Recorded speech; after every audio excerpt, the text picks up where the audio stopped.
All right, so as you saw, we have those major conflicts up here at Harpers Ferry and Leesburg. So let's go ahead and dissect these battles to figure out kind of what happened, how we ended up winning the battle, and so forth. So as you notice, the Shenandoah engaged the U.S. and region of Harpers Ferry on day 1. So I mean, they jumped across and hit us right away.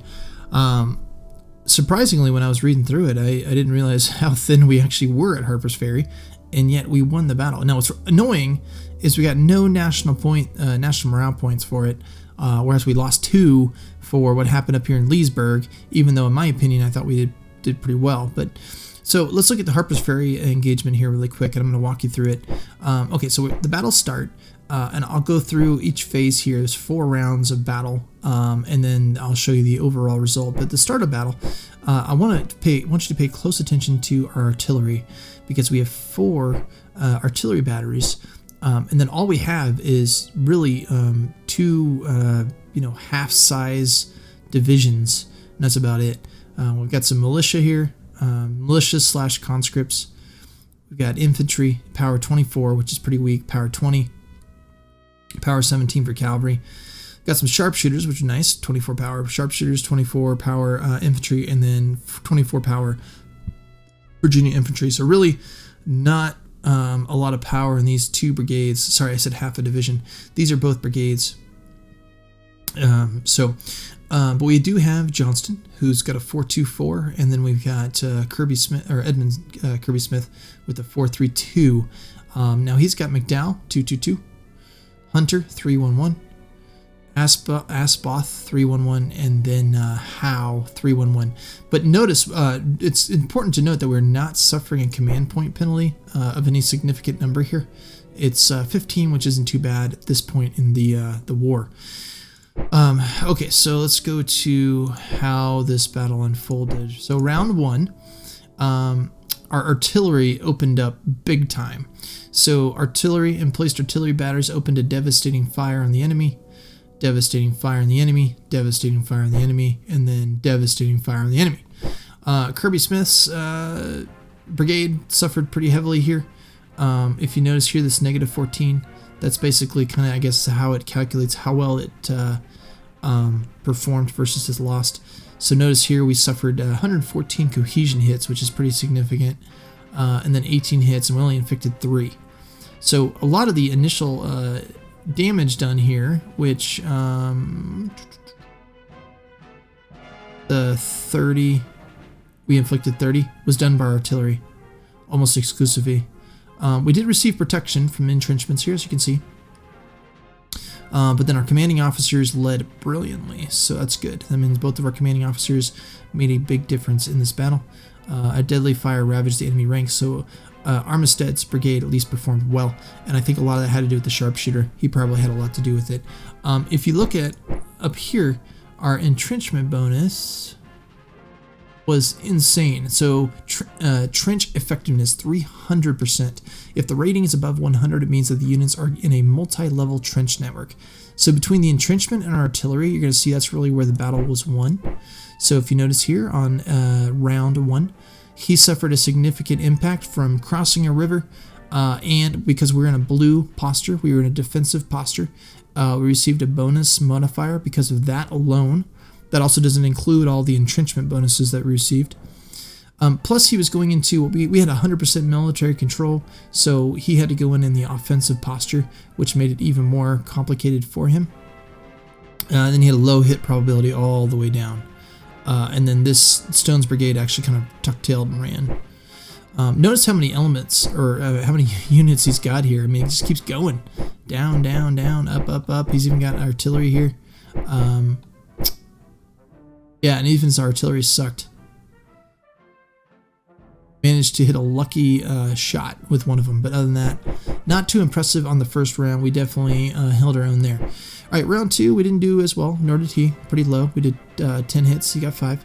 But notice our artillery's gone, right? So we get Culpeper artillery still shooting, but our other artillery is absent, and that's because they're reloading now to fire another shot. Now, he's still suffering these penalties for crossing the river, and he had low hit probability because of that. Now, he did get some lucky shots, but otherwise, again, he's still suffering those negative modifiers. This was the line of battle, by the way. It was just balanced deployment for both sides.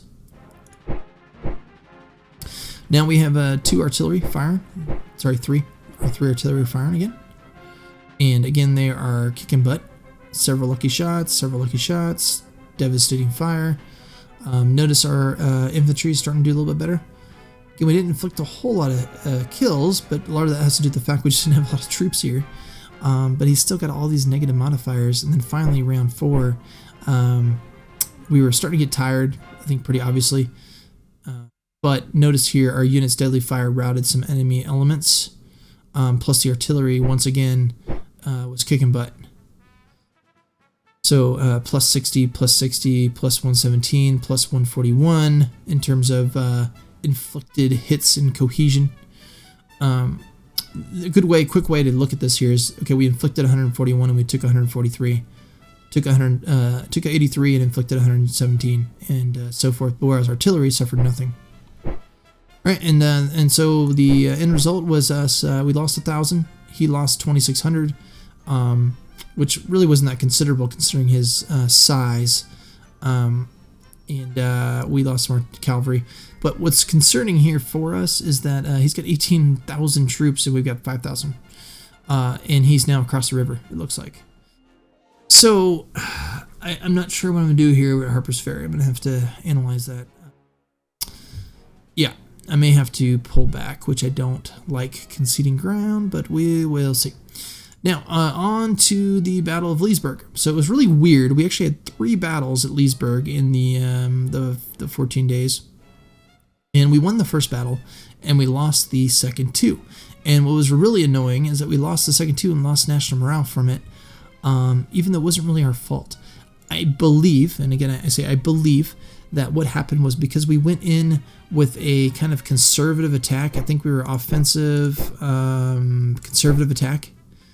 The first battle that we won, we didn't follow up our success like we could have if we had done sustained attack or all-out attack. If we had done that, I think probably what would have happened is that the first battle would have been much more climactic and resulted in a much larger victory for us. So let me just go over this really quick here. There was 3 rounds here. First round, or for the start, here's what you got. So pretty even. I mean, he's got more troops than we do. That's going to be typical. You're going to see that pretty frequently. But as far as size, we're fairly even. Almost the same number of generals and so forth. First round, we inflicted 45 hits. He inflicted 57. He does have an entrenchment bonus of 1, so he had a 100% entrenchment bonus, by the way. And so he did inflict a little bit more hits on us than we did him. He also had 36 elements committed, and we only had 27 this round.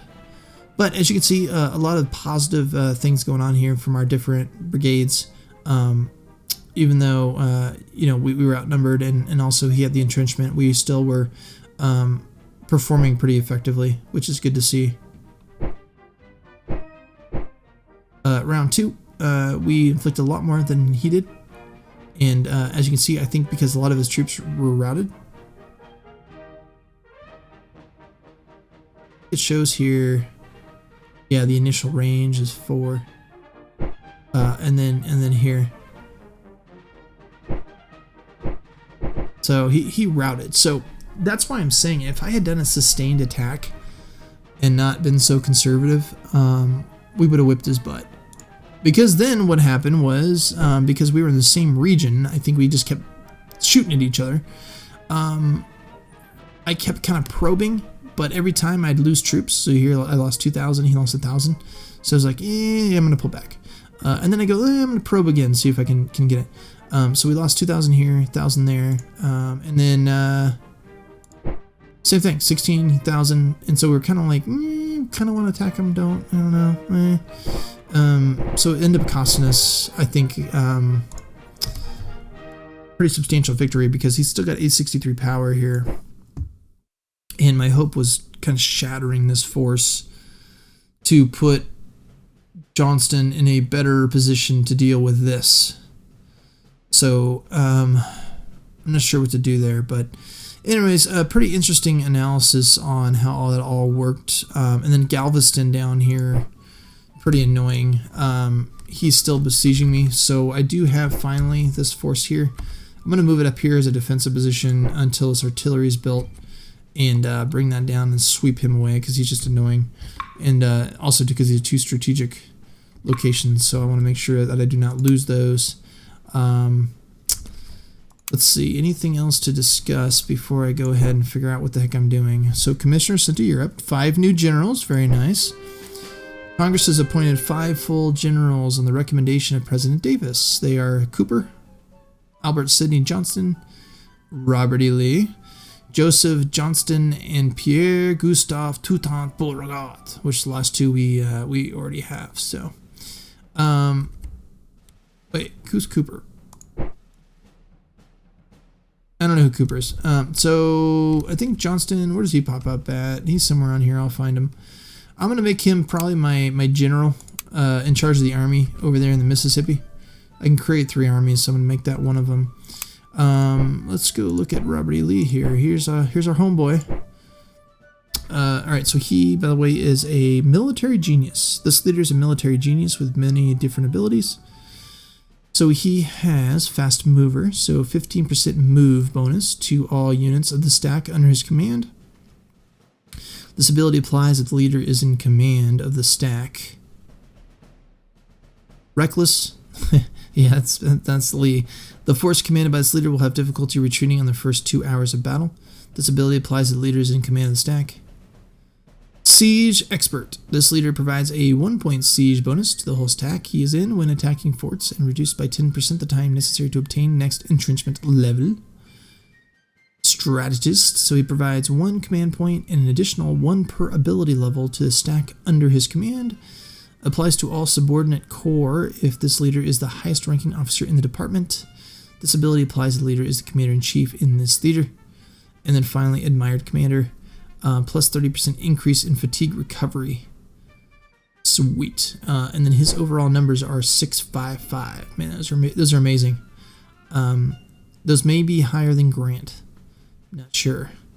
But definitely probably the highest you will see in the game. Along with some sweet personal stats. Cooper, anything impressive about this guy? He's a training officer. That's good. We could use that. Train up some of our conscripts to make them line officers. And then that. Okay, so anything else going on? Good news. The CSS Relay and something else were seized the Union's supply steamer Fanny. In addition to important military supplies, we captured 31 Union soldiers. Okay, I don't know if that means anything to me, but whatever. Union commissioned more ships and equipment for its river transports. We may increase rail and river again. That's good. New military options. What does that mean? Okay. Gotcha. Okay. Confederacy decided to issue war bonds. We're supporting new armories in Virginia and South Carolina. We may now build ironclads. That's good. Gonna plunk those on the Mississippi. Alright, so anything else that we've... Okay, so our blockade runners from the Atlantic blockade have carried 3 money and 8 war supply to our harbors. I'm really just using them for the war supply. The money is nickels and dimes, doesn't do us any good.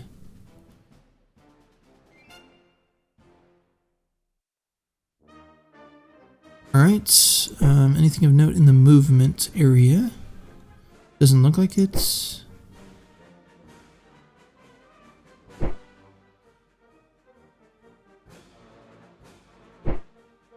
Western Arizona. Oh yeah, okay, that's fine.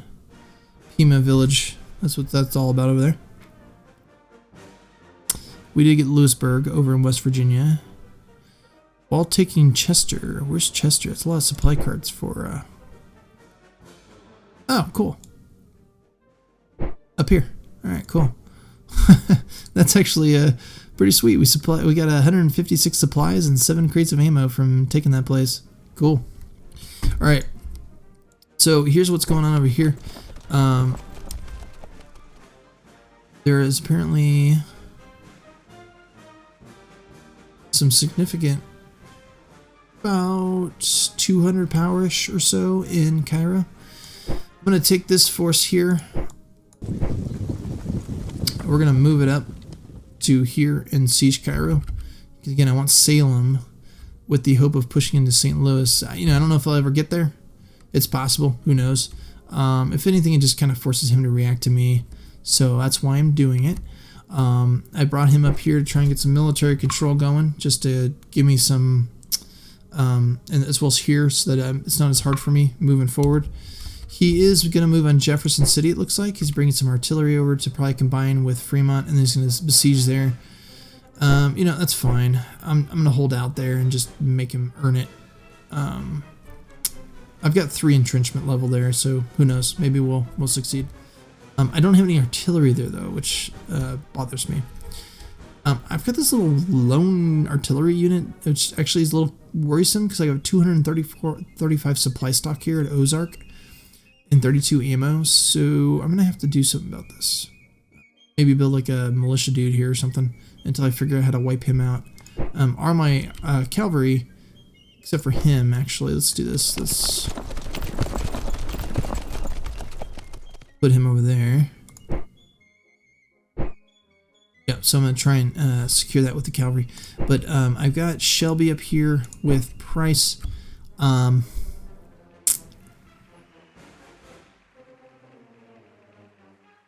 don't know if it's wise of me.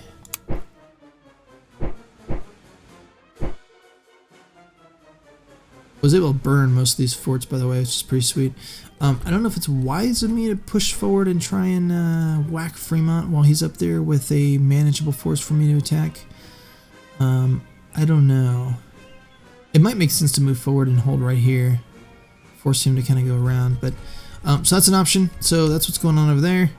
And then, yeah, he took that, but whatever. Right now, my holding pattern is these 2 areas right here.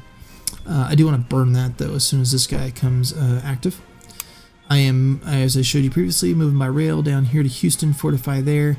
Once I have my artillery, I'll whack this guy and get him removed because he's annoying me. Building a fort at New Orleans. And then I'm going to have to figure out what to do up here. I don't know. Don't know. I hate to retreat. I don't like retreating. I might split the baby, send some troops up, and support him. Yeah. And then over here, I don't know why this supply wagon's just hanging out up here, but I need to get him out. Get him out of there. So I've got this dude here. He's just chilling. 256 force though, and I'm gonna pull back. And now that I'm combined here, I may hang out here for a turn though, just to ensure that my supply train gets down here. And he's going to fortify and just hang out. Just be like, what's up, guys? Just chilling. Nothing much going on here. All right, so let me make my moves real quick. I'll let you know if there's anything of note before proceeding with the next turn. Okay, so I've decided to try and hold Harpers Ferry if I can. So I have Stonewall and Longstreet heading over to Harpers Ferry. It'll take them 9 days to get there, though, so that's somewhat problematic. I am sending my Manassas force here back to our trenches here at Manassas. That way they can reinforce and to kind of see how things go here. I'm going to start building a secondary defense here at Strasburg. I'd like to do it at Winchester, since this is a strategic city. Both of these are, Harpers Ferry and Winchester. But the one problem with Winchester, as opposed to Strasburg, is that 1, Strasburg is a depot, and 2, Winchester is not connected by a railroad here, which is good for us in terms of defense, but also bad for us in terms of trying to get everything forward to Holt. So I'm going to move to Strasburg first, and then if I can hold here, then maybe I'll go to Winchester. My concern is McDowell could, if he wanted, move into Winchester here and cut Johnston off. The one advantage we have is that military control here is 100% us in both of these, almost 90 here, 100 here. So we could rail this way and then down and out. So I think we have at least one more turn to try and hold here.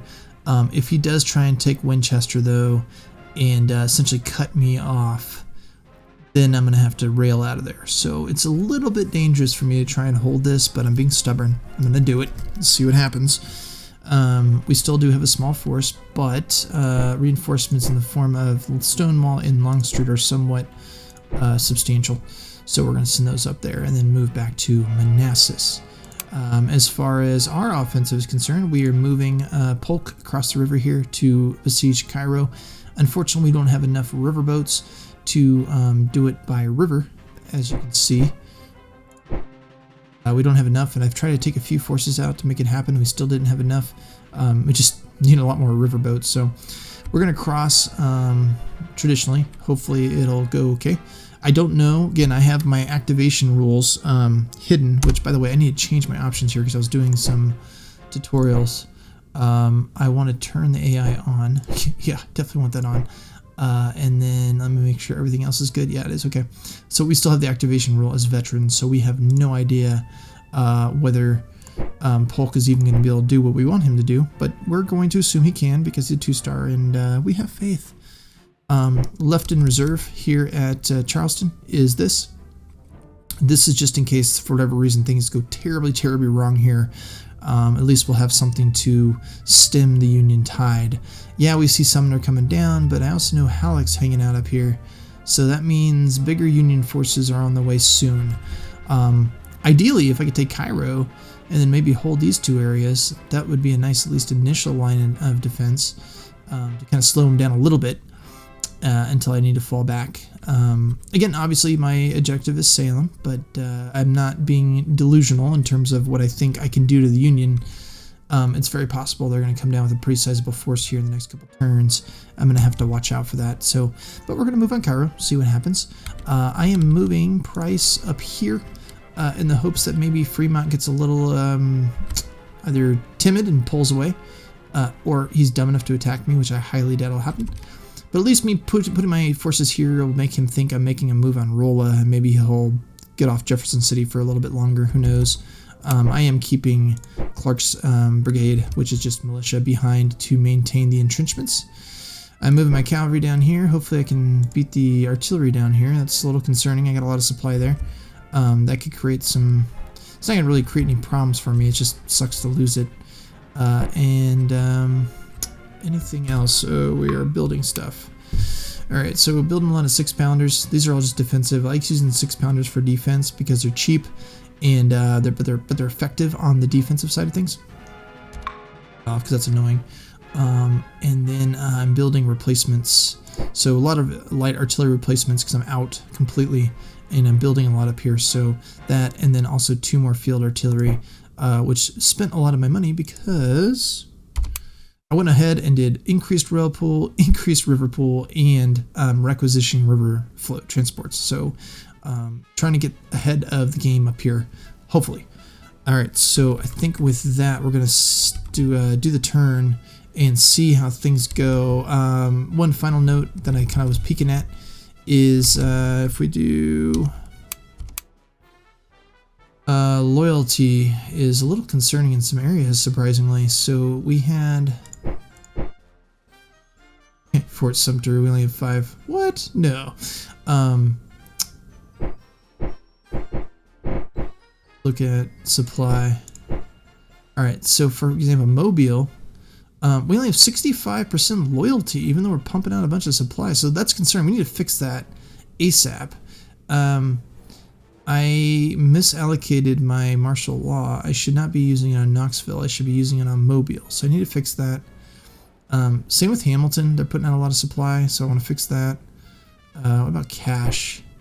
So again, like Iberville, Louisiana puts out a lot of cash and war supply, but their loyalty is a little low. So that was an oopsie on my part. I should have looked at this before, drop in some martial law. But next couple turns, I'm going to start putting down some police units at these areas to improve this. Police units basically are cavalry. Most of the units have 1 or no police. Cavalry have 2, and what that does is it slowly raises that loyalty for you, along with victories. If you conquer strategic towns and so forth, that increases your loyalty. But you also lose some loyalty if you lose strategic towns like we have here. So I'm a little concerned about that. We'll see what we can do. But here we go. Let's do the turn.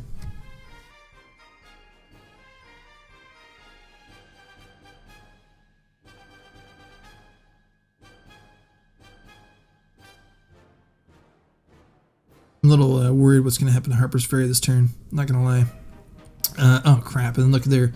Oh, that's because I have the activation thing. Why can I see that? I shouldn't be able to see that. Oh, maybe it turns on. We see it. So Johnston's off. But that's okay, because we are in Confederate territory, and he's on the defensive. So it's not going to impact any kind of combat for us, fortunately. Oh, good. Polk got across. That's good.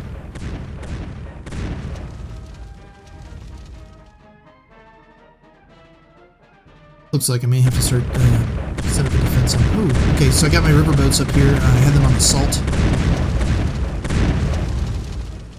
and I brought up almost my entire fleet, by the way. I have no idea how that went, but we'll see.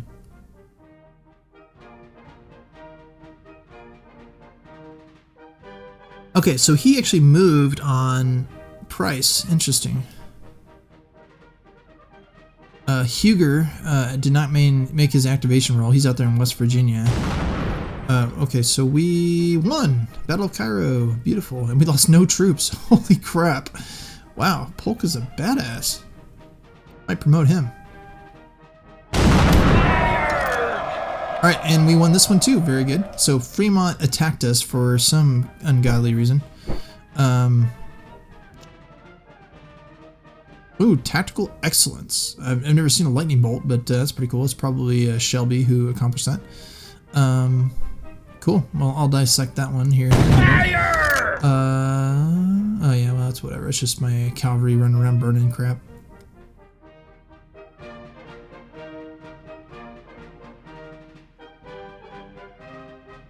So it looks like whoever Polk was fighting was just the army in the field. He doesn't look like he would have taken Cairo. Wow, Butler is huge all of a sudden.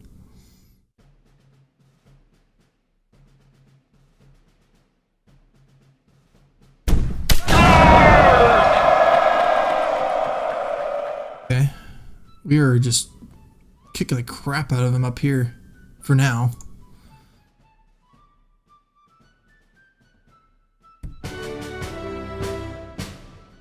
Okay, so we don't have Cairo, but it's under siege.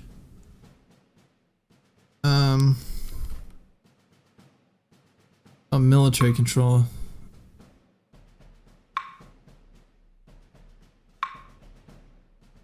Alright, so I'm going to send more cavalry up there. I may send my advanced force up there just to hold this. It doesn't really do me any good. It's got a supply stock of 150 though, so keep me supplied for a little bit and make it harder for him to come down and attack me. Oh no! No! This is not good. Kentucky has done something. It's in the war though. This is not good. Shoot. Ah! So what happened is Kentucky joined the war a lot earlier than I expected, and now all of a sudden I've got a whole new front I've got to worry about, which puts a damper in things going on over here, because now I've got to reallocate forces. Here's Johnston. He's taking the field. He's a 421 general. Polk has no special attributes, so probably won't make him an army commander. Why can I not click that?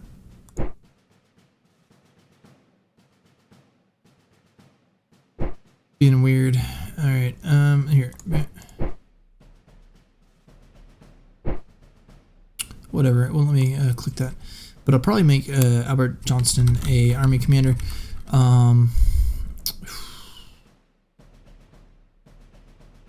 So I'm still entrenched here, but he can make a move on my rear rail line here.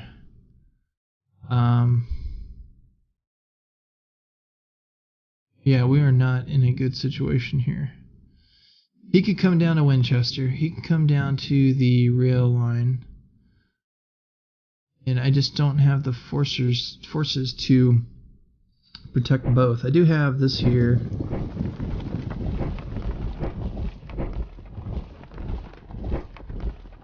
Plus cavalry. That I can start entrenching Strasbourg with.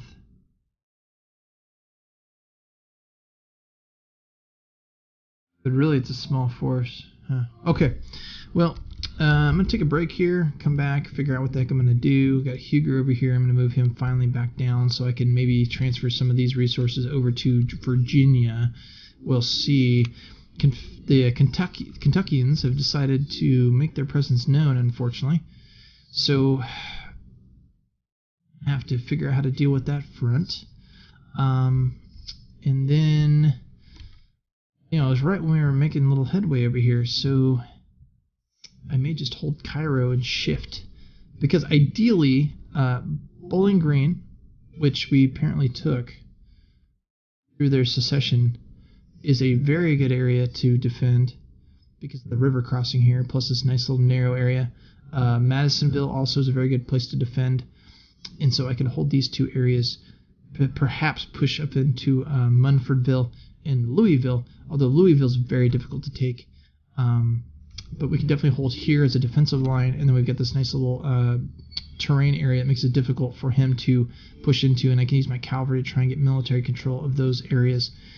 And then over here, interestingly enough, so he only has 84. So I may go on the well. So I don't know what happened over here. Our dude just like tucked tail and ran apparently. That's pretty annoying. So I think we're gonna pull back here, be on the defensive, get him down over and then over there. See how we pull that off or whatever. But all right, appreciate you watching, everybody, and see you on the next episode.